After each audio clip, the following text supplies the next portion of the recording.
성도 여러분 안녕하십니까? 행복한 안식일입니다. 어제 설교 때 제 이마 얘기를 좀 드렸습니다. 설교 이후에 저의 이마와 외모에 대해서 많은 격려를 해주셔서 감사합니다. 그런데 몇 분이 오셔서 저에게 공통적으로 하시는 말씀이 이랬습니다. 목사님, 이마가 생각보다는 안 커요. 그런데 가만히 생각을 해보니까 생각보다는 이라는 말이 조금 걸렸습니다. 계속 잔상에 남는 겁니다. 결국은 크다는 말이거든요. 하여튼 감사드립니다. 그런데 아침 식사 중에 옆에서 식사를 하시던 목사님이, 제가 누구라고 좀 말씀드리기는 참 곤란합니다. 그분의 입장도 계시니까요. 가슴 철렁한 이야기를 하시는 겁니다. 목사님, 이마 넓은 이야기 혹시 루스벨 이야기 아닌가요? 깜짝 놀랐습니다. 아닌데? 내가 분명히 예수님 맞는데? 이거 실수하면 큰일 나는데? 내가 말씀드렸던 모든 분들 루스벨 닮는 건데? 그러면서 한번 찾아봤습니다. 정확하게 좀 알려드리죠. 그리스도의 고난당하신 장인데요, 그분에게서는 죄의 흔적이라고는 전혀 찾아볼 수 없었다. 그의 눈은 온화하고 아무 두려움 없이 맑게 빛나고 있었으며 그의 이마는 넓고 높았다. 용모 구석구석에서 자비와 고상한 원칙들이 진하게 풍기고 있었다. 저도 다시 한번 확인해서 정말 기뻤습니다. 이렇게 다시 한번 공부할 수 있도록 조언을 주신 신동훈 목사님 감사드립니다. 루스벨이 아니라 예수님 맞습니다. 여기에 계신 많은, 저보다 훨씬 예수님을 많이 닮으신 넓고 크신 성도님들 힘내십시오. 파이팅!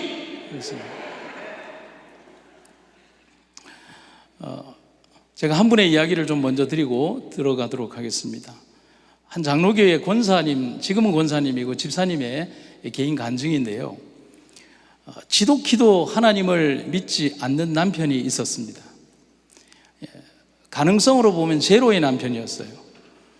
결혼 이후부터 30년 동안 눈물로 부인이 기도하고 호소했지만 남편은 끄떡도 하지 않았습니다. 결혼 30주년 다가오는 날, 부인이 남편에게 이런 부탁을 했습니다. 여보, 보석도 필요 없고 가방도 필요 없어요. 딱 한 번만 나하고 교회 같이 가주면 안 돼요? 남편이 생각을 하니까 이거 남는 장사잖아요. 돈 안 들고 기분 좋게 하고. 그래서 그러자고 했어요. 그런데 그런 답을 듣고 나서 그 소박한 선물에 너무 감사한 집사님이 교회를 막 뛰어가서 목사님을 붙들고 간곡히 이런 부탁을 했습니다. 목사님, 제발 설교는 짧고 재미있게 해주세요. 여러분, 이런 부탁이 제일 어렵습니다. 그런데 이 집사님이 목사님에게 부탁을 한 이유가 있어요. 이 목사님이 원래 이제 고등학교에서 바로 신학교로 가신 분이 아니라 일반 교수의 역사학 교수로 재직을 하시다가 신앙에 큰 감동을 받고 목사의 신학을 하시고 목사가 되신 분이에요. 짐작이 가시죠? 그래서 그 일대에서는 목사님의 설교가 두 가지로 정평이 났는데, 하나는 길고 하나는 졸리기로 정평이 나 있었습니다. 이 두 가지를 다 가지고 계신 분이었어요. 그러니까 이 집사님이 생각할 때 남편을 데리고 왔는데 큰 걱정인 거예요. 다짐을 받은 여집사님이, 그래서 목사님도 내가 정말 짧게 하겠노라고, 그리고 재밌게 하겠노라고 다짐을 한 다음 그 주일에 남편을 데리고 부푼 마음으로 교회를 갔습니다. 얼마나 많이 기도를 했을까요? 그런데 그 주일날 주보를 보니, 그리고 목사님의 설교 제목이 딱 떴는데 이거였습니다. 역대기와 열왕기에 기록된 왕들이라고 하는 겁니다.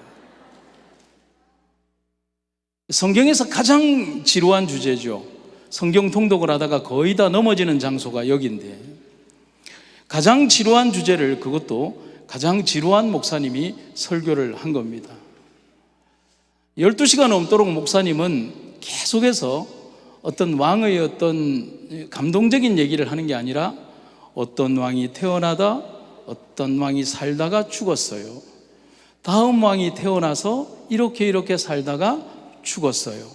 그 다음 왕은 또 태어나서 또 이렇게 살다가 죽었고요. 또 그 다음 왕은 이렇게 살다가 죽었어요. 통일 왕국으로부터 분열된 왕국의 모든 남방 유다와 북방 이스라엘의 왕들 전부 다를 언급하고 나니까 1시가 됐어요. 그런데 목사님은 뿌듯했어요. 자기의 특성상 한 2시까지는 가야 하는데 1시에 끝냈으니 짧게 끝낸 거거든요. 그런데 예배 내내 남편의 눈치를 보던 아내는 낙심한 겁니다. 남편이 눈을 감고 고개를 떨구고 있었던 겁니다. 그래서 집사님은 생각을 했어요. 이젠 끝났다. 집에 왔는데 남편은 아주 심각하게 말이 없었습니다. 이미 끝난 게임이라 차마 다음 주에도 교회 가자는 이야기를 하지 못한 아내가 눈치만 살피는데, 하루 종일 아무런 말도 없던 남편이, 하루 종일 심각하게 있던 남편이 급기야 부인을 불러서 이렇게 말을 합니다. 여보, 이제부터 내가 교회를 가야겠어요. 아멘 나중에 하라고요. 이유를 알고 하라고요. 여보, 이제부터는 교회를 가야겠어요. 그리고 하나님을 믿어야겠어요. 그리고 어디 이해할 수 없는 방언을 했는데, 오늘 목사님의 설교가 너무나 감동적이었어요.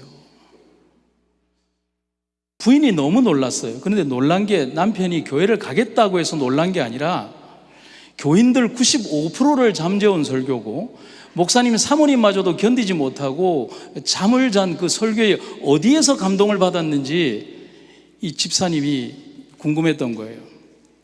그래서 너무 놀라서 이렇게 했는데, 남편이 자기가 감동받은 이야기를 이렇게 하는 겁니다.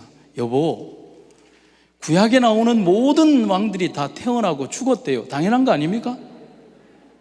그런데 목사님이 그 이야기를 반복하고 또 반복해서 말씀하시는데, 그걸 들으면서 나도 결국 죽는구나 하는 것을 처음으로 느꼈어요. 이거 다 아는 거 아닌가? 목사님 설교가 그걸 깨닫게 해주었어요. 아멘 하세요. 제가 여러분들에게 들려드리고 싶은 말씀은, 감동과 은혜는 인간의 판단에 있지 않다는 겁니다. 성령이 하시는 일이고 성령이 우리에게 주시는 선물임을 여러분과 저는 기억하시기를 간절히 바랍니다. 우리가 요나를 잠깐 떠올려 봅니다. 요나는 니느웨에서 어떤 기별을 전합니까? 요나가 전한 기별은 예수님을 믿으세요, 예수님을 정말 믿어야 됩니다라고 하는 눈물이 섞인 기별이 아니죠. 의도적으로 무성의하게 전한 기별이었어요. 의도적으로 무섭게 전했습니다. 의도적으로 날카롭게 기별을 전했습니다. 보통 우리가 기별을 전한다 그러면 회개가 목적이지만은, 요나는 회개가 목적이 아니라 죽으라고, 아니 분명히 죽을 거니까 살려고 하지 말고 그냥 죽으라는 기별이에요. 그게 요나의 기별이었어요. 틀린 건 아니에요. 40일만 지나면 니느웨가 무너진다. 여기에 어떤 다른 부언도 없으니까. 그런데 우리가 어떻게 합니까? 여러분, 40일만 지나면 니느웨 성이 무너집니다 라고 하는 것과 40일만 지나면 니느웨가 무너진다, 그것과는 다르잖아요. 요나의 기별은 죽으라는 거예요. 그게 하나님 명령이니까. 그리고 요나는 기대하고 확신하고 있었습니다. 니느웨가 망할 것을 말입니다. 하지만 하나님은 전혀 다른 계획을 가지고 계셨습니다. 요나의 계획에는 없는 하나님의 계획 속에 있는 일을 행동하신 것입니다. 하나님은 요나라는 사람은 가리우시고 백성들이 하나님의 음성과 부르심을 듣고 보게 하셨습니다.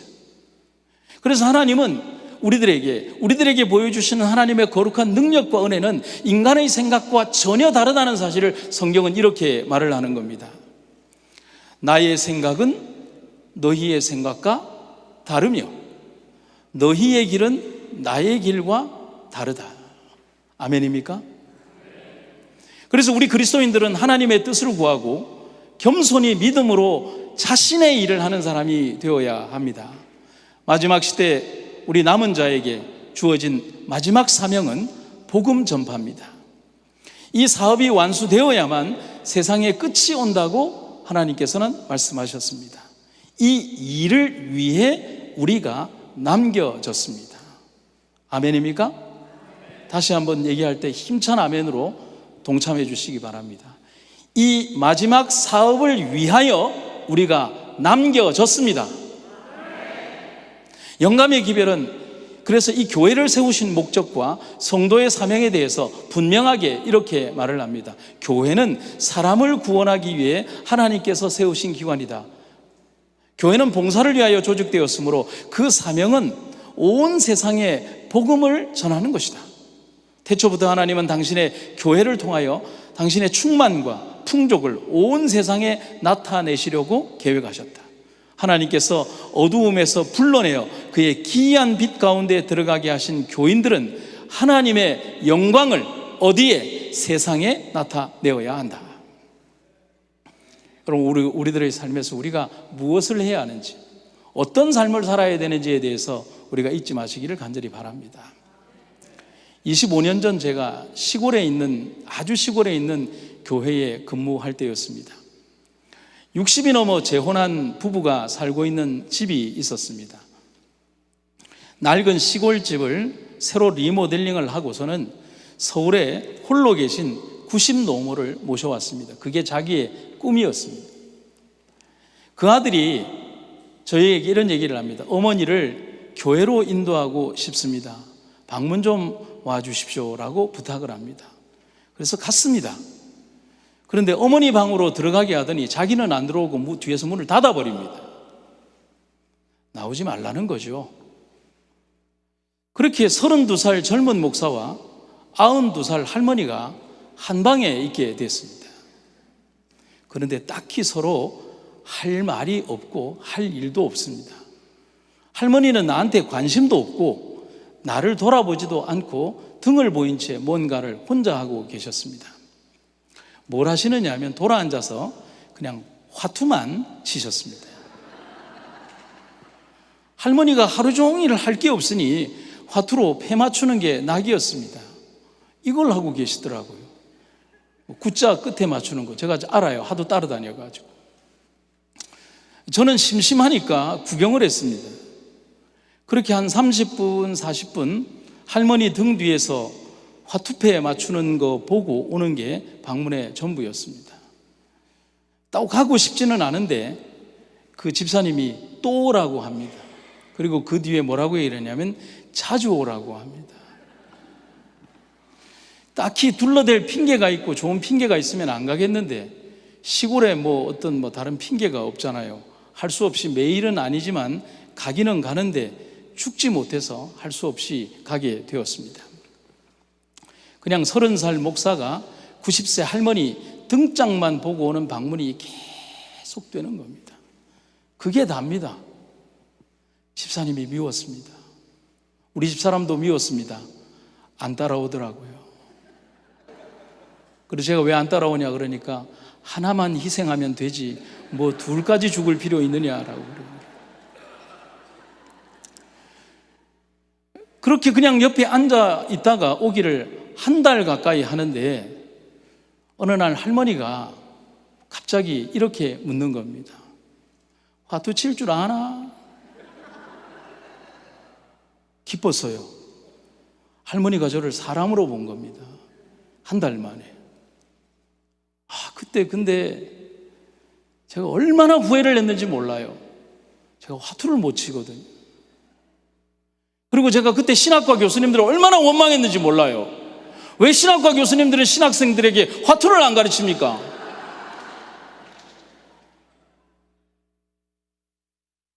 그래서 할머니에게 그렇게 얘기를 했습니다. 가르쳐 달라고 했습니다. 가르쳐 주시면 놀아드리겠다고. 그래서 할머니가 한 달 만에 돌아앉으시면서 신나게 저에게 화투패를 가르쳐 주셨습니다. 요건 난초다, 요건 흑사리, 이건 사쿠라, 이건 단풍이고 이건 똥이다, 뭐 이렇게 하셨어요. 그래서 그날부터 기초를 배워서 할머니와 둘이서 고스톱을 쳤습니다. 전문 용어로 맞고를 쳤습니다. 둘이 고스톱을 치면서 이렇게 그냥 시간만 보내면 안 되겠다라고 생각을 해서 제가 꾀를 냈습니다. 대화를 하면 되겠다. 그래서 제가 하늘나라 이야기, 성경 이야기, 사람 이야기, 이런 재밌는 이야기를 하면서 교회 이야기, 하나님 이야기를 화투를 치면서 했습니다. 할머니, 하늘나라 갑시다! 투고입니다. 이렇게. 할머니가 대답하십니다. 그게 뭔데? 아이고 쌌네, 뭐 이렇게 하면서. 그렇게 저와 할머니는 매일 재밌게 화투를 쳤습니다. 그리고 2달 후 할머니는 고스톱 치는 목사를 따라 교회를 왔고, 그리고 얼마 후에는 고스톱 치는 친구 목사에게 침례를 받았습니다. 그런데 침례 받으신 이후에 얼마나 교회를 열심히 다녔는지 모릅니다. 교회에 오실 때는 장날에 산 사탕을 잘 싸서 나에게 주셨습니다. 그렇게 할머니는 교회를 다니시면서 오래오래 사시다가 100수를 넘기고 잠드셨습니다. 저는 그때 생각했어요. 하나님 참 재밌고 그리고 이해할 수 없는 분이다. 하나님은 그렇게 그런 방법으로도 하늘로 사람을 인도하신다. 세상 물정 아무것도 모르는 젊은 목사와 하늘에 관해서는 까막눈인 90살 노인을 그렇게 인도하시는 분이 우리의 하나님이십니다. 하나님의 섭리를 잊지 맙시다. 그리고 침례 받으신 이후에 할머니가 그렇게 교회를 열심히 나오실 줄은 아무도 몰랐습니다. 아들은 더 몰랐습니다. 하지만 아시는 분이 딱 한 분 계셨습니다. 누구는 아셨을까요? 하나님은 알았던 것입니다. 여러분, 누구의 계획일까요? 하나님의 계획이죠. 누구의 예비하심일까요? 하나님의 예비하심인 것입니다. 그래서 신학자 칼버르트는 우리에게 이런 말을 합니다. 하나님은 언제나 우리들의 행동에 앞서서 행동하신다. 우리 삶의 어떤 모든 것들을 하나님께서는 미리 다 내다보시고 그렇게 하는 것입니다. 성도 여러분, 선교적 사명을 두려워하거나 부담을 가질 필요는 전혀 없습니다. 포도원에서 일하는 일꾼은 부르심을 받은 것에 대한 감사만 하면 됩니다. 언제 어느 시간이건 일할 수 있다는 것에 대해서 감사하면 됩니다. 어제 제가 말씀드렸잖아요. 제가 여러분들에게 설교를 하면서 여러분들이 은혜 받을까에 대해서 걱정하는 것은 제 영역이 아니라고요. 하나님께서 말씀하시죠. 저에게 오늘 저녁에 은혜 못 받으면 아침 새벽 시간에 은혜 받으면 된다고요. 하나님께서 오늘 우리들에게 그렇게 말씀하시는 것입니다. 어제 말씀드린 것처럼 우리 삶의 모습 가운데에서 지금 90세라면 100세까지 충성하는 여러분과 제가 되기를 간절히 바랍니다. 마지막 사명이라는 원대한 사명과 힘찬 포부를 가지고 있지만 우리가 분명히 인지하고 받아들여야 하는 숙명적 현실은 세상은 우리의 초청에 아무런 관심이 없다는 것입니다. 아예 관심이 없습니다. 앞으로 더 할 것입니다. 예전에 도시전도회가 한창일 때 가장 빈번했던 전도 방법은 수많은 전도지를 이렇게 구름대처럼 이렇게 막 소낙비처럼 가을 낙엽처럼 뿌리는 것이었습니다. 그 방법은 지금도 유효하기는 하지만은 그때는 특별히 더 유행을 타는 방법이었습니다.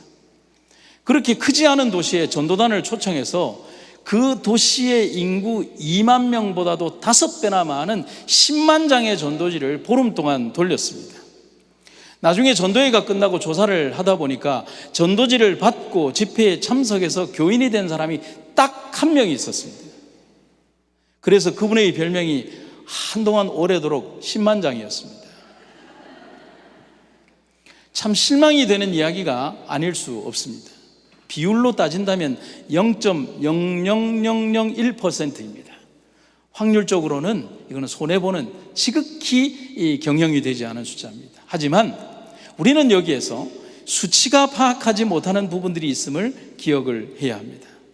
그것은 현재 집회에 참석한 사람이라는 한정된 결과에 대한 수치 이전에 언제일지 모르지만 복음의 씨가 뿌려지고 마음밭에 싹이 트고 자라날 수에 대하여 우리는 전혀 알지 못한다는 것입니다. 우리는 현재 지금 이 시간에 몇 명의 사람이 참여했고 오늘 이 시간에 몇 명이 침례를 받았으며 오늘 우리에게 보이는 가시적인 것들에 대해서만 바라보지만은 하나님께서는 우리 인생의 전체의 영역과 지구 역사의 6,000년 역사의 전부 다와 이 도시의 전부 다와 우리 인생의 돌아가는 모든 여정의 모든 길들을 다 바라보시면서 계획하시고 경영하신다는 사실이죠. 우리의 하는 일은 결과에 집착하는 것이 아니라 우리의 할 일에 매진하라는 것입니다. 어느 교회든지 가보면 그런 이야기를 합니다. 제가 심호하고 있는 삼천포 한빛교회도 100년의 역사를 가지고 있습니다. 100년의 역사만큼 하나님의 인도하심도 많지만 그리고 모든 우리 재림교회 성도들 그리고 현대의 교회들이 가지는 것처럼 해볼 거 다 해본 교회들입니다. 전도회 다 해보고 이런 방법 다 해보고 건강 뉴스타트 다 해보고 예언전도회 다 해보고 할 수 있는 방법론적인 것들은 안 해본 교회들이 어디에 있습니까? 한번 저를 설득해 보시죠. 안 해본 거 있으면 다 해봤습니다. 그러면서 성도들 모두에게 남아있는 것은 뭐냐면 패배의식입니다. 그거 해봐야 남은 게 뭐가 있냐는 것입니다. 또 해봐야 남을 게 뭐 있냐는 것입니다. 제가 삼천포 한빛교회에 가서 우리 성도님들이 그렇다라고 하는 것이 아니라 혹시 그럴지도 몰라서 이렇게 얘기를 했습니다. 제가 막 설교 시간에 좀 때를 쓰면서 제가 우리 교회에서 소리쳤던 거 그대로 해도 될까요? 성도 여러분, 뭐라도 해봐야 될 거 아닙니까? 꿈틀거리기라도 해봐야 될 거 아닙니까? 되든 안 되든 해봐야 될 거 아닙니까? 100년을 하나님이 지켜주셨으면 앞으로의 100년을 위하여 나는 무엇을 해야 될 것인가를 고민해 봐야 되지 않을 것입니까? 그냥 있을 겁니까? 이게 저의 설교였습니다. 여러분, 과거에 여러분들이 무엇을 했느냐가 중요한 것이 아니라 지금 무엇을 하느냐가 중요한 겁니다. 실패해도 좋아요. 여러분, 여러분의 자녀들을 키울 때 아이가 넘어지면 야야 또 넘어질 거니까 걷지 말아라 라고 하십니까? 엎어질 건데 왜 또 걷느냐라고 하십니까? 아이에게 말하죠. 야, 넘어지더라도 또 일어나. 상처가 나더라도 다시 걸어야 돼. 뛰는 거 겁내지 마. 자녀들에게는 그렇게 해놓고 나서 우리가 가지고 있는 거룩한 영적 사업에 대해서는 겁을 내고 과거의 경험과 모든 패배의식에 사로잡혀서 아무것도 안 하려고 하는 겁니다. 어쩌면 여러분, 우리의 내면 속에 있는 아주 이기적인 마귀적 근성이 우리들을 그렇게 망치도 모릅니다. 이거 하면 내가 얼마만큼 헌신해야 되는데 아예 하지 못하게 하면 어떨까? 그런 무서운 생각이에요.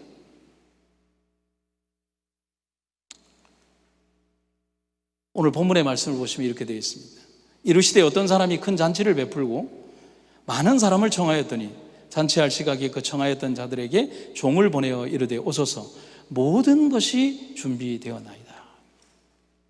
성경 누가복음 14장에 전개되는 예수님은 큰 잔치를 베푼 어떤 주인의 이야기를 하고 계십니다. 예수님 이야기죠.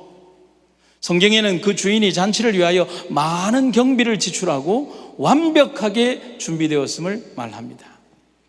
남은 것은 뭘까요? 주인 쪽에서의 준비가 끝났다면 다음의 역할은 초청하는 역할을 맡은 종들과 그리고 초청받은 사람들의 역할만 남는 겁니다.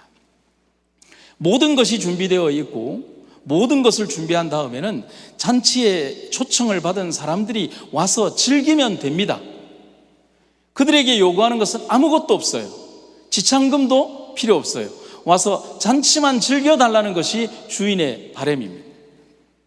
이 잔치에 대한 비유는 세상을 대하시는 예수님의 모습, 그리고 예수님의 초청에 대하여 세상이 교회를 대하는 모습을 여과 없이 보여주는 겁니다. 그런데 그 모습이 뭐냐면 세상은 교회의 초청에 무관심하다는 겁니다. 사단이 그렇게 만들었어요. 영감의 글은 이 잔치의 최고의 선물은 바로 영원한 생명의 구주이신 예수님이라고 우리에게 얘기를 하고 있습니다. 하지만 우리가 맞닥뜨려야 될 세상은 여전히 교회의 초청에 무관심합니다. 앞으로도 무관심할 것입니다. 아무리 값진 것도 그들에게는 소용없습니다. 하지만 하나님은 저의 입을 통하여 여러분들에게, 여러분들의 목사님을 통하여 여러분들에게, 기별자들을 통하여 여러분들에게 똑같은 말만을 반복합니다. 그래도 일하라. 아멘입니까? 그래도 일하십시오. 어떤 환경이라도 그래도 일하십시오. 그게 우리의 일입니다. 일본이 낳은 세계적인 신학자 중에 우치무라 간조라고 하는 선생님이 있습니다. 그가 어느 날 한 부자로부터 저녁 식사 초대를 받았습니다. 예수님을 전혀 안 믿는 분입니다. 이 부자는 저녁을 정말 성대히 잘 차려놓고 극진히 선생님을 대접을 했습니다. 선생님이 식사를 잘 마치고 집을 나서면서 이제 주인이 이 우치무라 간조라고 하는 아주 위대한 선생님으로부터 정말 인사를 받고 싶었습니다. 그래서 이 우치무라 간조 선생님도 이 주인에게 아주 크게 이렇게 인사를 했습니다. 잘 먹었다 이 돼지야. 순간 부자는 여러 사람들이 있는 앞에서 심한 모멸감에 어떻게 할 바를 몰랐습니다. 여러분, 우치무라 간조는 그런 분이 아니에요. 이렇게 과격한 분도 아닌데 이분이 이렇게 한 거예요. 부자는 그날 저녁에 손님들을 다 보내고 잠을 자야 되는데 분해서 잠을 잘 수가 없었어요. 아니, 어떻게 세상에 그럴 수가 있는가? 그토록 존경받는 분이 기껏 식사 대접을 했더니 그런 식으로밖에 인사를 못하는가? 되먹지 못한 인간 같으니라고. 내가 그런 사람이 믿는 예수 같으면 내가 절대 믿지 않겠다. 씩씩대면서 잠을 못 이루었습니다. 그런데 잠이 오지 않아요. 자꾸 이 돼지야 돼지 하는 소리만 자꾸 들리는 거예요. 어느 정도 마음이 진정이 되자 아주 깊은 새벽에 마음 한구석에서 이상한 생각이 들기 시작하는 겁니다. 그분은 존경받는 인물이고 말을 함부로 하는 사람이 아닌데 어째서 나에게 그런 몰지각한 말을 했을까? 여러분, 여기에서 성령께서 개입하시는 게 보이십니까? 그분의 성품으로 보아 절대 그런 말을 할 사람이 아닌데 뭔가 깊은 의미가 있는 것은 아닐까? 생각이 여기에까지 이르자 자신의 살아왔던 삶이 새롭게 보이기 시작했습니다. 그리고 그는 이렇게 얘기를 합니다. 그래, 내 삶이 그분이 말한 돼지와 다를 바가 뭔가? 나 혼자 이렇게 잘 먹고 잘 살다가 죽어버리는 것, 그러다가 끝장나는 인생, 이게 되디지 별게 돼지인가? 다음 날 부자는 아침 일찍 일어나서 새벽에 선생님을 찾아가 감사를 드리며 예수님을 영접하게 되었습니다. 여러분, 우리는 여기에서 한 가지를 생각합니다. 우리는 성령이 하시는 일을 절대로 가늠할 수 없습니다. 아멘입니까?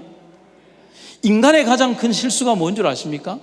인간의 가장 큰 실수는 하나님이 가지고 계신 하나님의 능력을 인간의 능력치로 계산해 보려는 것입니다.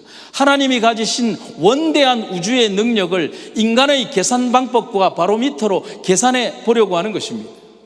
교만입니다. 그 교만이 루스벨을 병들게 했고 오늘의 우리를 병들게 합니다. 우리는 영혼의 가치를 알 수 없습니다. 그 영혼이 어떤 마음을 가졌는지 알 수 없습니다.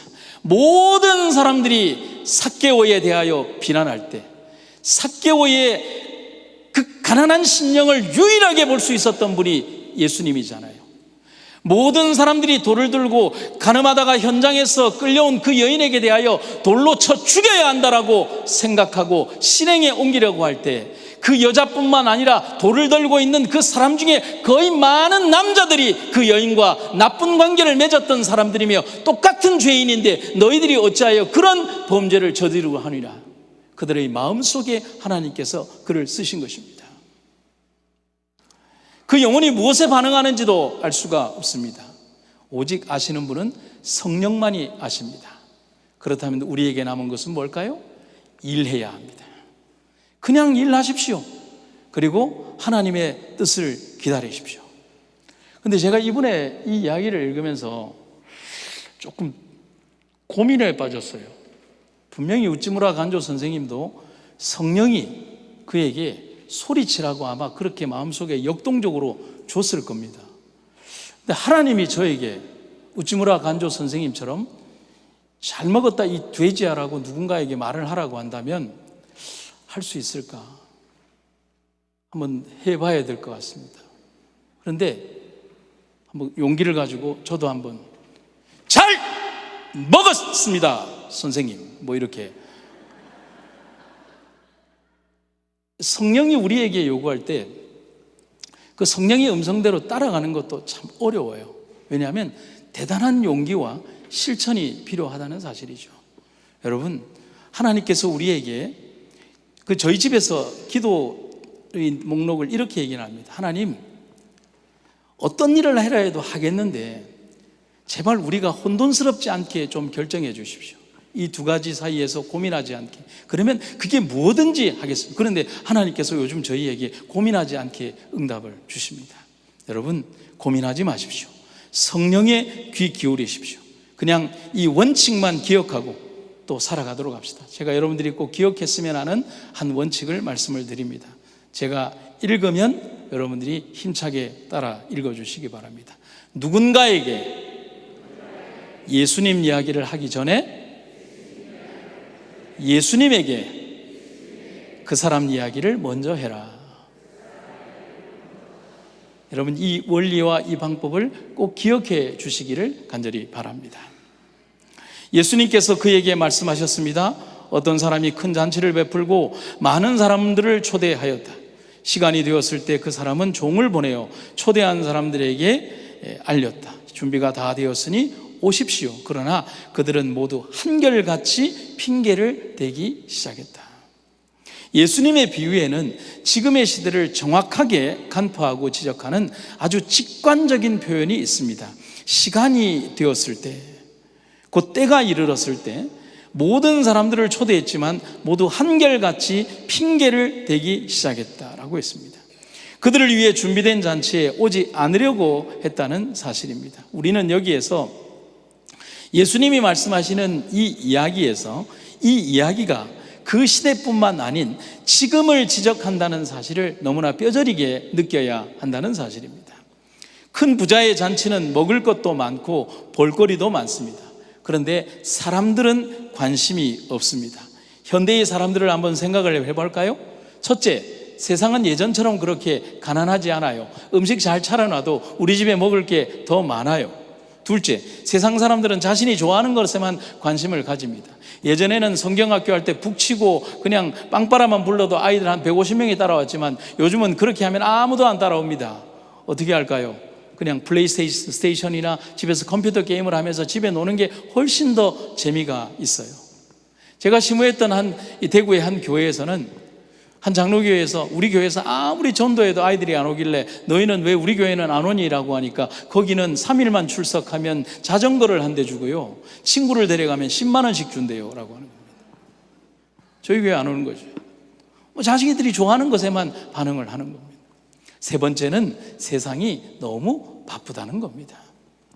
편리해졌지만 너무 바쁜 세상에 살고 있다는 겁니다. 지금 필요한 것은 전도에 미련한 방법 밖에는 없다는 겁니다. 하나님은 왜 이런 답답한 방법을 사용하셨을까? 이 바울의 글을 읽어보면 우리가 찬찬히 의미가 있습니다. 하나님은 세상 사람들이 그들의 지혜로는 자기를 알지 못하게 하시고, 이 중요한 말이에요. 그들이 가진 지식으로는 자기를 알지 못한다는 거예요. 예수님을 알 수 없다는 거예요. 오히려 그들의 눈이 어리석게 보이는 전도의 말씀으로 믿는 사람을 구원하려 하셨습니다.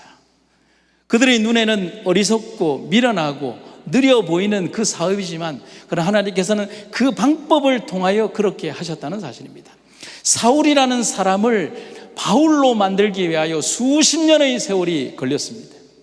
나라는 사람 하나를 만들기 위하여 오랜 세월이 걸렸고, 여기에 있는 여러분들이라고 하는 사람을 하나님의 사람으로 만들기 위하여 인생 전부 다가 다 소용되었다는 사실, 우리는 그 감동의 선택을 잊지 마시기를 간절히 바랍니다. 부산이 집인 저는 휴일이나 방학이 되면 신학교 때 고속버스를 이용해서 집으로 갔습니다. 그런데 알다시피 1985년도에 이 강남터미널, 요즘은 어떤지 모르지만 그렇지 않더라고요. 거기는 부산역이나 강남터미널이나 정말 많은 전도인들이 사람들을 피곤하게 합니다. 천부교, 천리교, 기독교, 불교, 천태종. 그래서 거의 대부분의 사람들이 전도지를 받지 않습니다. 신학생인 저도 전도지를 받는 것을 꺼립니다. 그래서 오신 분들이 전도지를 주기에 아무리 이렇게 기쁜 마음으로 전해도 전도지를 받지 않죠. 지금 제가 잠깐 가서 어떤 분의 이야기를 좀 들려드려도 되겠습니까? 그때, 그런데 그 어떤 전도단이 와서, 어떤 전도인들이 와서 전도지를 받지 않아도 어떤 할아버지 한 분이 드리는 전도지는 모든 사람들이 다 받았습니다. 그 할아버지는 전도지를 이렇게 한두 장 들고 다니는 게 아니라 이만큼씩 들고 다니시면서 터미널에 있는 사람들이 이렇게 쭉 앉아 있으면 가셔서 이렇게 자신 있게 딱 서 있으면 이분들이 이미 안 받으려고 딱 자세를 취하고 있죠. 근데 다 받습니다. 이렇게 합니다. 받아! 받아! 받아! 야, 너도 받아! 다 받습니다. 근데 그렇게 하고 있으면 세 번째 줄에 있는 사람들은 받을 준비를 하고 있습니다. 모든 사람들이, 거기에 있는 모든 분들이 한 분도 빠짐없이 전도지를 다 받습니다. 터미널에 있는 어떤 사람도 그 할아버지의 전도지는 다 받았습니다. 그런데 저도 그렇게 되더라고요. 받을 준비를 제가 하고 있는 거예요. 그런데 제가 그때 그래서는 안 됐었어요. 절대로 그렇게 해서는 안 됐었어요. 저는 그냥 순수한 마음에 할아버지를 기쁘게 해드리기 위해서 저 예수 믿습니다, 저 신학생입니다, 그래 전도지를 기쁜 마음으로 이렇게 하면 격려가 되리라고 해서 있는데, 그 할아버지가 저에게도 너 받아! 이렇게 해서 제가 받으면서 할아버지에게 웃으면서 그랬습니다. 할아버지, 저 예수 믿습니다, 저 신학생입니다. 그랬더니만은 할아버지가 저를 딱 보시더니만은 믿으려면 똑바로 믿어 따라와! 이러는 것입니다. 그러더니만은 전도지를 이만큼을 저에게 딱 주시면서 돌려! 이러는 것입니다.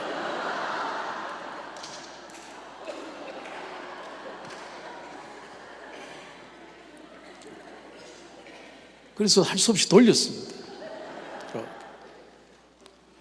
제가 차를 타야 될 시간이 한 40-50분밖에 안 남았는데, 그래서 할아버지에게 가서 제가 차 탈 시간 이러니까 그냥 돌려! 이러는 것입니다. 그래서 하루 종일 그걸 돌리고 저한테 가락우동을 하나 사주시면서 고맙다라고 하면서 그 할아버지가 그런 얘기를 합니다.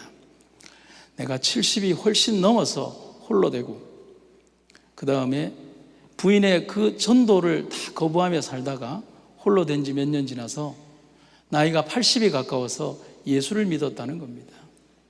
평생 자신을 위해서 기도했던 아내가 떠오르고, 그리고 예수 믿어서 다른 사람들은 평생 동안 전도제하며 살아왔던 그 모습이 너무 부럽고, 내가 주님을 위해서 일할 수 있는 시간이 몇 년밖에 남지 않은 것이 너무 죄송해서 어떻게 할까?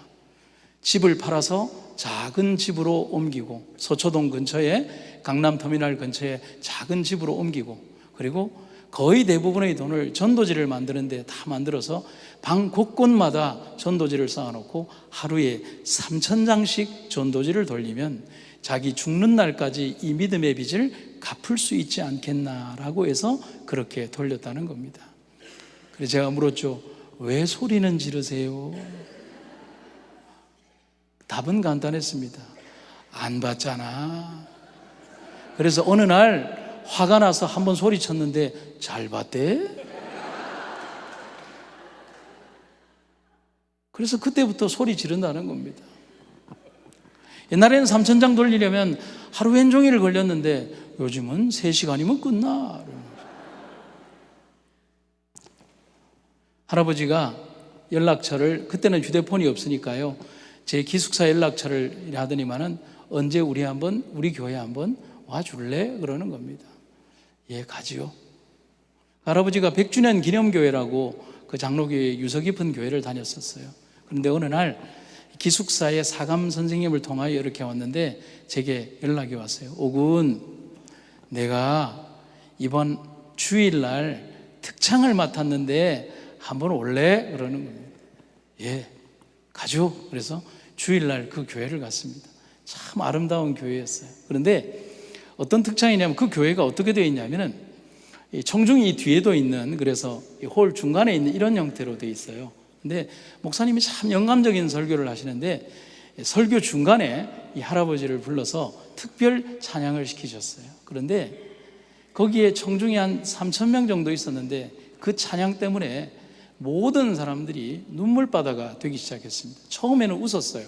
제가 조금 그분의 찬양을 따라하면 세상에서 방황할 때를 무반주로 세상에서 방황할 때 나 주님을 몰랐네. 내 맘대로 고집하며 온갖 죄를 저질렀네. 처음에 교우님들이 약간 이게 뭐지 하면서 웃었어요. 그런데 할아버지가 이 주먹으로 자기의 가슴을 치는데 이게 십자가에 못 박히는 소리가 되는 거예요. 교회 안이 쥐죽은 듯이 되고요, 오로지 할아버지의 노래소리와 망치 소리만 들리는 거예요. 할아버지의 노래가 4절까지 다 부르고 끝났을 때 목사님이 설교를 이어가지 못했어요. 성도들이 함께 통곡을 하고 울면서 하나님의 은혜를 찬양하는 그런 주일이었습니다. 가슴을 두드리며 찬송하던 할아버지, 사람들에게 당당히 소리치시던 할아버지에게, 그 할아버지에게서 저는 청년의 믿음을 보았습니다. 그가 하루에 전해야 될 전도지 3,000장, 그의 남은 인생만큼 갚아야 할 주님께 진 빚, 죽는 날까지 기쁨으로 짊어진 그 거룩한 책임감이 너무 감사해서 하나님을 따라가려고 합니다. 여러분과 제가 진 책임감은 거룩한 책임감입니다. 벗으려거나 가볍게 생각하지 마십시오. 더 무겁게 지워달라고 하십시오. 더 많이 질 수 있다고 얘기하십시오. 하나님, 제 어깨가 더 필요하지 않냐라고 얘기하십시오. 왜 그렇게 신앙에 대해서만큼은 그렇게 가벼워지려고 하십니까? 세상의 시간이 여러분들에게 무한정의 시간을 주리라고 생각하십니까? 세상의 종말이 저만큼 있다 하더라도 내 인생의 종말은 더 가까이 있다는 사실을 왜 우리는 잊어버리며 살아가고 있습니까? 오늘 우리들에게 주어진 하나님의 거룩한 초청의 말씀을 우리가 잊지 않는 여러분과 제가 되기를 간절히 바랍니다. 큰 잔치를 준비한 주인의 준비를 생각해 봅니다. 그의 잔치는 자신의 만족을 위한 잔치가 아니었습니다. 또한 이익이 되고 남는 잔치는 더더욱 아니었습니다. 아울러 사람들을 무조건 끌어다 놓고 잔뜩 홍보에 열을 올리는 그런 이상한 장사치들의 모임은 더더욱 아닙니다. 잔치에 대한 모든 준비를 다 해놓고 사람들을 초대했습니다. 그때까지 사람들은 충분히 즐길 시간이 있었고 자신들의 일을 할 시간이 있었습니다. 하지만 모두 동일하게 잔치에 참여하지 못할 이유, 곧 핑계를 댔습니다. 바로 이 핑계, 우리가 세상에 대하여 복음을 전하려고 할 때 세상이 이 교회에 대하여, 우리의 초청에 대하여 핑계대는 이 핑계, 바로 이 장면이 지금의 우리가 맞이하고 넘어야 되는 선교의 장벽이라는 겁니다. 세상은 절대로 쉽게 그들의 곁을 내어주지 않는다는 사실을 기억하시기를 간절히 바랍니다. 여러분, 세상이 만만하지 않아요. 사단은 결코 그렇게 만만하지 않아요. 꾸준한 노력과 관심 그리고 열정은 물론 삶에서 보여지는 성실함으로 그들에게 다가가야 한다는 것입니다. 그걸 잊어서는 안 됩니다. 그래서 이런 말이 있습니다. 전도는 내 안의 풍성함이 빛으로 나타나는 것입니다. 초대교회 성도들의 삶에서 답을 찾을 수가 있습니다. 그들이 날마다 성전에 있든지 집에 있든지 예수는 그리스도라 가르치기와 전도하기를 그치지 아니하니라. 여러분, 이들의 모습에서 기쁨이 보이십니까? 아멘 한번 해보세요. 여러분, 이 초대교회 성도들의 삶에서 기쁨이 보이십니까? 찬양이 보이나요? 즐거움이 보이나요? 여러분의 교회는요? 여러분의 교회는 즐거움이 있습니까? 진실한 감동이 있습니까? 혹시 그렇지 않다면 우리 함께 회개하고 하나님의 거룩한 초대교회의 정신으로 돌아가기를 간절히 바랍니다. 곧 그들의 삶과 생애가 전도지였다는 겁니다. 우리도 그런 삶을 살아야 합니다. 여러분, 두 번째는 세상 사람들은 참 바쁩니다. 우리도 그렇게 그 속에서 살아갑니다. 첫째 사람은 내가 밭을 샀으니 거기 가봐야 하겠소 미안하였고, 둘째 사람은 나는 결의소 5쌍을 샀는데 그것들을 부려보러 가는 길이요 미안하여 하였으며, 또 한 사람은 내가 지금 막 장가들었는데 어떻게 갈 수가 있겠소 하고 말하였다. 초청을 거정한 사람들의 핑계의 3가지 부류를 아주 적절하게 묘사하고 있습니다. 밭을 샀으니 거기에 가서 일을 해야 한다는 이유와, 소를 5쌍이나 샀으니 길들여야 한다는 이유와, 방금 결혼했는데 어떻게 가겠냐는 것입니다. 참 합당해 보이지만 정말 합당하지 않은 이유들이 그렇다는 사실입니다. 그들이 말한 거절의 3가지 공통점은 그들을 위해 오랜 시간 잔치를 준비하고 많은 돈을 들여서 공을 들이고 심지어 오래전에 잔치가 있을 것임을 알린 주인의 초청을 거절할 만큼 절박한 이유이거나 급한 이유이거나 합당한 이유는 등장하지 않습니다. 그래서 성경의 다른 번역본들은 동일하게 그들의 대답을 핑계라고 말하고 있는 겁니다. 그런데 핑계의 사전적 의미가 참 재미가 있어요. 내키지 아니하는 사태를 피하거나 사실을 감추려고 방패막이가 되는 다른 일을 내세우는 것. 결국 핑계란 본질을 속이기 위한 거짓말이라는 것입니다. 세상은 이 교회에 대해서 믿음을 가지지 않기 위하여 거짓말을 하고 있는 것입니다. 영감의 기별을 보시겠습니다. 가지 못하겠노라는 말은 나는 갈 마음이 없다는 말에 가면을 씌운 것에 불과한 말이다. 이 모든 핑계는 그들이 딴 생각으로 여념이 없다는 것을 말해준다. 초대받은 사람들의 정신이 온통 다른 관심사에 몰두되어 있었던 것이다. 세상이 전혀 다른 것에 몰두하고 있다는 것입니다. 사랑하는 성도 여러분, 노아의 시대를 생각해 보면 그렇습니다.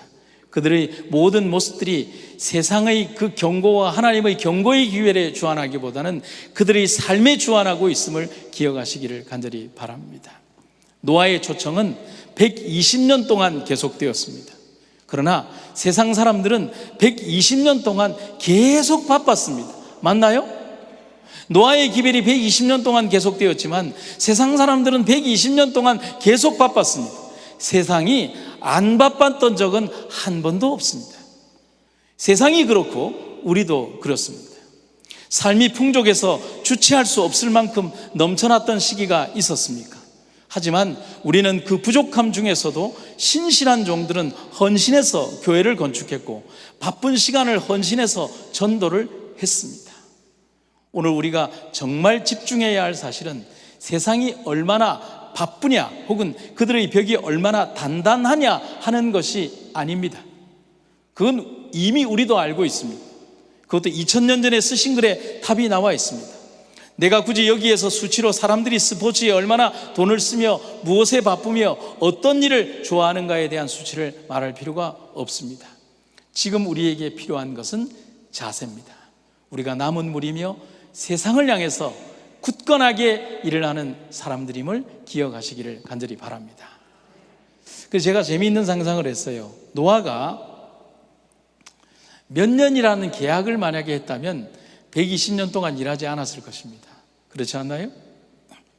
만약 그랬다면 그 역시도 사명을 마무리하지 않았을 것입니다. 또한 노아가 그 엄청난 사역에도 불구하고 아마 이렇게 얘기할 거예요. 하나님, 제가 120년 동안 일하고 난 다음에 몇 명 배에 탑니까? 8명. 여러분 같으면 일하시겠습니까? 하나님, 제가 몇 년 일해야 하나요? 한 10년 일하면 됩니까? 아니, 120년. 노아는 자기가 얼마나 일해야 될지에 대한 계약도 없었고요. 그리고 그 배에 몇 명이 탈지에 대한 생각도 없었습니다. 그것은 누구의 영역입니까? 하나님의 생각과 하나님의 영역이며 하나님의 하시는 일입니다. 그의 역할은 방주를 짓는 일입니다. 비를 내리게 하는 것, 몇 명의 사람을 태우는 것, 어떤 생물을 태우는 것, 어떻게 하는 것, 그것은 모두 다 하나님의 하시는 일입니다. 우리도 그렇습니다. 우리는 우리의 일을 하면 되는 것입니다. 성도 여러분, 돌아가셔서 여러분이 해야 될 일을 여러분이 하시기 바랍니다. 누군가 해주겠지? 예배당의 빈자리를 누군가 채워주겠지? 성전의 이 거룩하고 힘든 일들을 어떤 돈 많은 사람이 와서 어떻게 해주겠지?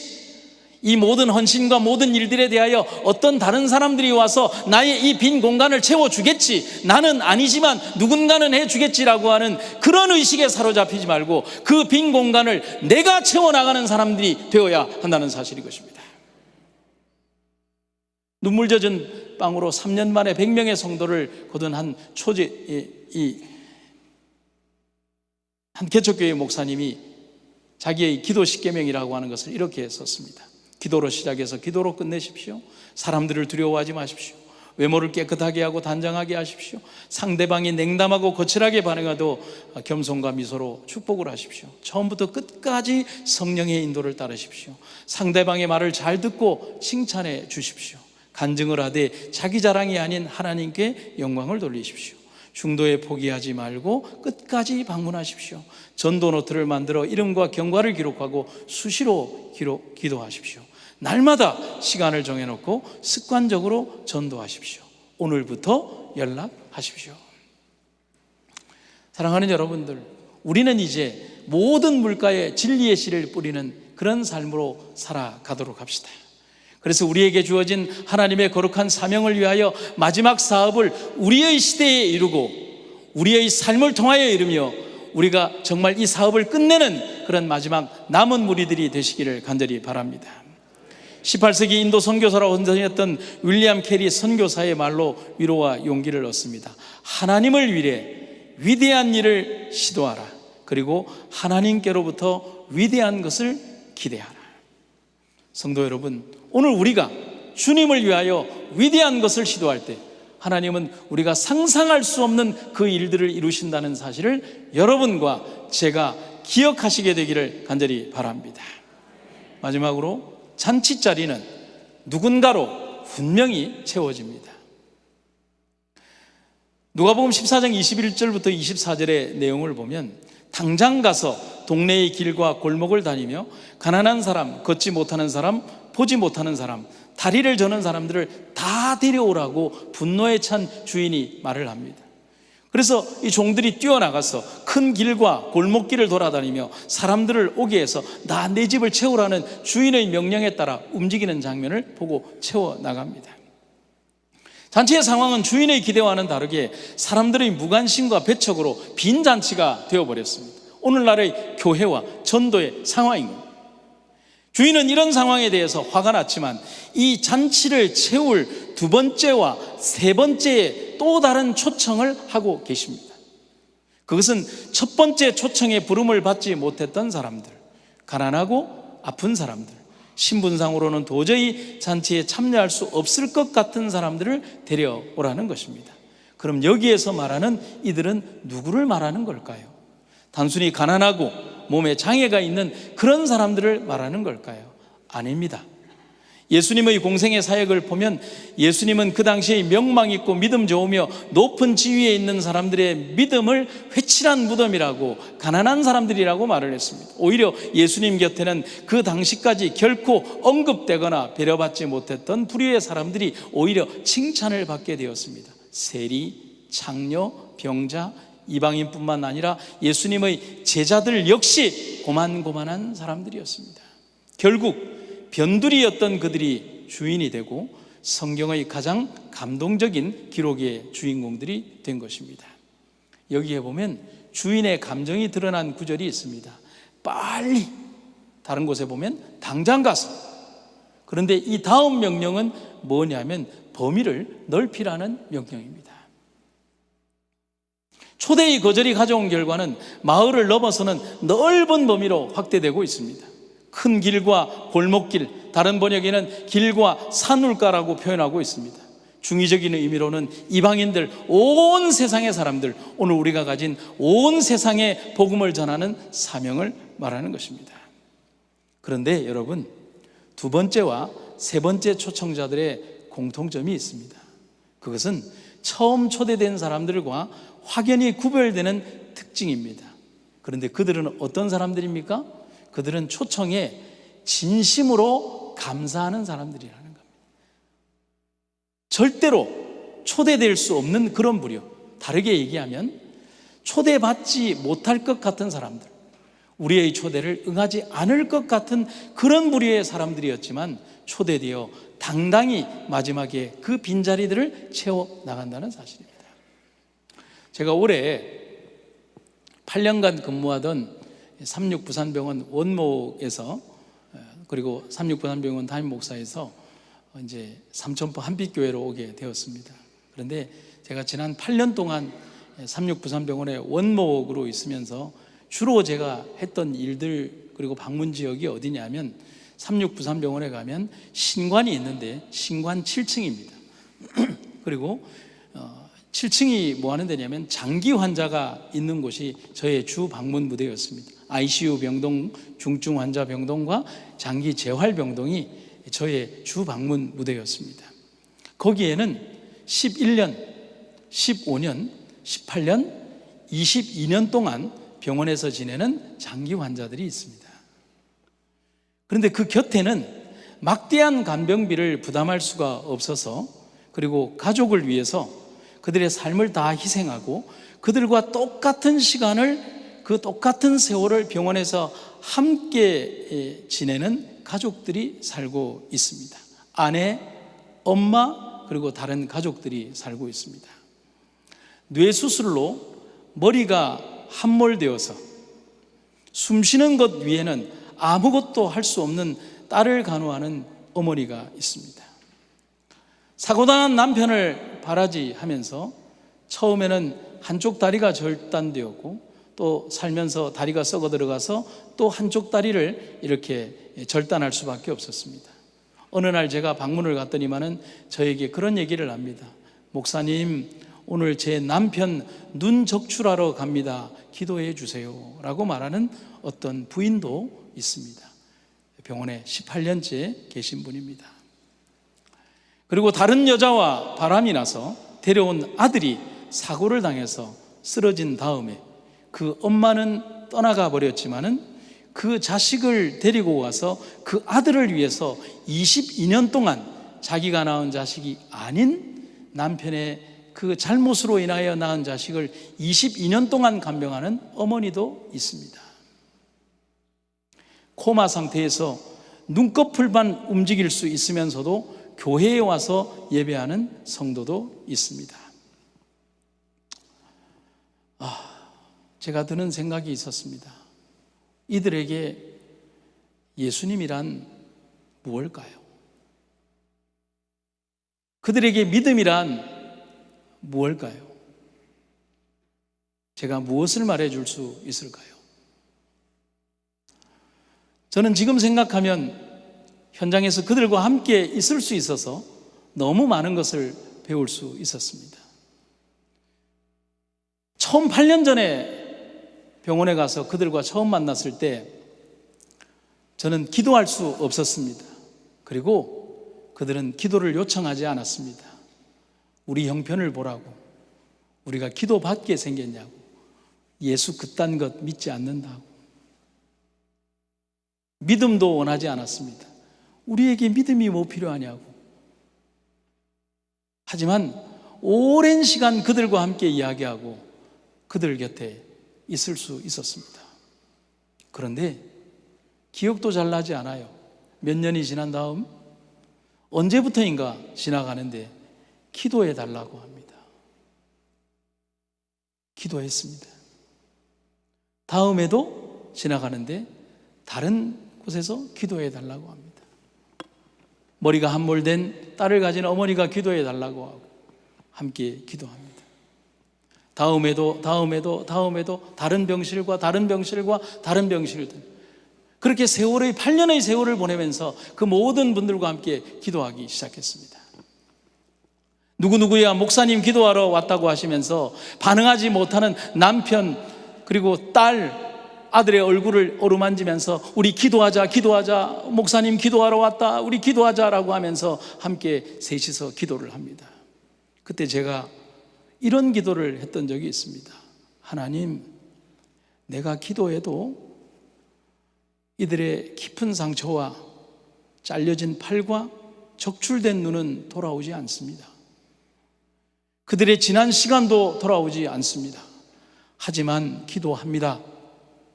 그리고 이들에게는 예수님밖에 없습니다. 예수님 오셔야 이들의 아픔이 끝이 납니다. 예수님이 오셔야 이들의 고통이 끝이 납니다. 사랑하는 어머니의 이 고통을 끝내주시고 20년째 누워 있어서 그저 어머니의 손길만 바라고 있는, 남편의 손길만 바라고 있는, 그리고 가족의 손길만 바라고 있는 이들의 긴 고통을 하나님 오셔서 끝내주시옵소서. 제가 떠나기 전에 이분들을 다 돌아다니면서 한번 인사를 다 했는데, 그곳을 떠나기 전 재활병동 장기 환자들, 그분들과 그 가족들이 모두 침례받았다는 사실을 제가 알게 되었습니다. 제 손으로 그렇게 줄 수 있었음이 너무 감사했습니다. 8년이라는 시간이 걸렸습니다. 하지만 저는 압니다. 그들이 바로 성경의 3번째 초청의 주인공이라는 것을 말입니다. 여러분과 저는 바로 2번째, 3번째 초청된 사람임을 기억하시기를 간절히 바랍니다. 복음의 자리와 사명은 절대로 빈 공간으로 남겨지지 않을 것입니다. 누군가는 반드시 하고 누군가로 반드시 채워질 것입니다. 그렇다면 내가 그 자리에 있어야 합니다. 다른 사람으로 채워지기를 바라지 말고 내가 주님의 일을 하는 그 자리에 내가 있게 되기를 간절히 바랍니다. 바닷가에 작은 마을이 있습니다. 관광객도 없고 어부만이 사는 작은 마을. 바다가 보이는 얕은 언덕에 작은 교회가 있었습니다. 가난한 마을에 가난한 교회지만 순수한 신앙이 있는 교회였습니다. 돈이 없어서 페인트 칠이나 수리는 제대로 못하지만 소박한 예배를 드리며 진실한 예배를 드리는 교회였습니다. 어느 날 비바람이 몹시 치던 날, 교회에서 예배를 드리던 교인들은 거친 파도 저 너머에서 난파당한 배와 조난당한 사람들이 아우성치는 것을 봤습니다. 사람들은 예배를 드리다가 모두 나가서 자기들이 가지고 있는 고깃배의 작은 배들을 모두 동원해서 이 마을의 그 바다 사정을 잘 아는 그 사람들이 그 난파당한 모든 사람들을 다 구조해 냈습니다. 그 일이 있고 나서 마을과 교회는 갑자기 유명해지기 시작했습니다. 미담이 소개되고 후원금이 답지하고 교인들은 TV의 프로그램에 불려다니고 목사님은 갑자기 유명해지기 시작했습니다. 교회도 예쁘게 단장이 됐습니다. 하지만 밀려드는 관광객과 그들에게 물건을 팔고 소개를 하기 위해 평생 어부였던 그들은 더 이상 고기를 잡지 않았습니다. 교인들은 자신들의 예배보다는 그때 당시 조난 때의 예배 모습을 재현하면서 보여주기에 바빴습니다. 관광객은 계속 늘어났습니다. 정치인들도 다녀갔습니다. 교회를 크게 새로 지었습니다. 그런데 교회가 엄청나게 커졌지만 예배당 크기는 예전 그대로 지었습니다. 대신 손님들을 맞이할 대형 식당과 음식점, 차를 마시는 곳, 주차장, 숙소와 펜션 등이 엄청나게 크게 늘어났습니다. 그리고 주일마다 모이던 예배당은 매일 사람으로 넘쳐나기 시작했습니다. 신나는 음악이 넘쳐났고 교인들과 마을 사람들은 돈 때문에 행복해졌습니다. 그리고 어느 날, 비가 오던 어느 날, 지나가던 배가 난파돼서 가라앉고 있었습니다. 예전의 그날처럼 주일이었습니다. 예전의 그날과 똑같이 조난 신호를 보내고 마지막 순간까지 배에 경적을 울리면서 도와달라고 그 배에서 끊임없이 조난 신호와 경적을 울리고 있었습니다. 하지만 연회 음악에 사로잡힌 성도들과 교회들은 듣지 못했습니다. 엄청나게 큰 음악과 그리고 화려한 음악과 그리고 노는 것에 취해 있었습니다. 그런데 몇 명의 교인들이 열린 창문으로 그 광경을 보았습니다. 그런데 교인들은 그 광경을 보고 문을 닫았습니다. 성도 여러분, 이 이야기가 오늘 우리의 교회의 모습이 되지 않기를 간절히 바랍니다. 사랑하는 성도 여러분, 하나님께서 오늘 우리들의 삶을 보며 무엇을 보실까를 기억하시기를 간절히 바랍니다. 오늘 우리의 삶 속에서 진정으로 우리가 주님을 위하여 일하는 여러분과 제가 되기를 간절히 바랍니다. 1858년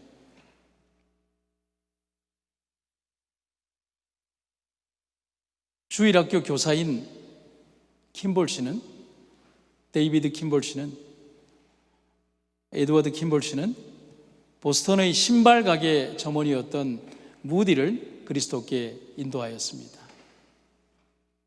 나오시죠?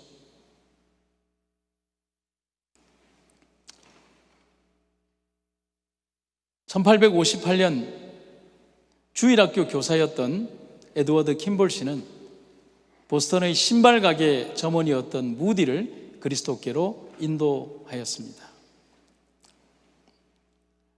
그리고 1879년 가게 점원이었던 무디는 복음주의자가 되어서 프레드릭 메이어의 가슴에 복음의 불을 일으켰습니다. 메이어는 미국의 대학에서 설교하던 중 윌버 체프만이라는 학생을 그리스도께로 인도했습니다. 체프만은 YMCA에서 일하면서 빌리 썬데이라고 하는 야구 선수를 복음사역에 고용을 했습니다. 썬데이는 노스캐롤라이나의 샤롯대에서 부흥회를 인도했습니다. 이 부흥회에서 빌리 그레이함이라는 젊은이가 복음을 들고 그리스도께 삶을 바치는 결심을 하게 됩니다. 성도 여러분, 이 이야기는 그리스도가 재림하실 때까지 계속 이어질 이야기입니다. 사도행전의 이야기, 우리의 이야기입니다. 하나님의 집을 채우는 이야기입니다. 주인의 집을 채우는 사명이 우리에게 주어졌습니다. 누군가의 일이 아닙니다. 감동적인 선교 지방의 이야기를 듣는 것으로 만족해서는 안 됩니다. 내 손에 주어진 사명입니다. 내 삶의 마지막 맥박이 멈추는 그날까지 주인의 일을 하는 종이 되기를 간절히 바랍니다.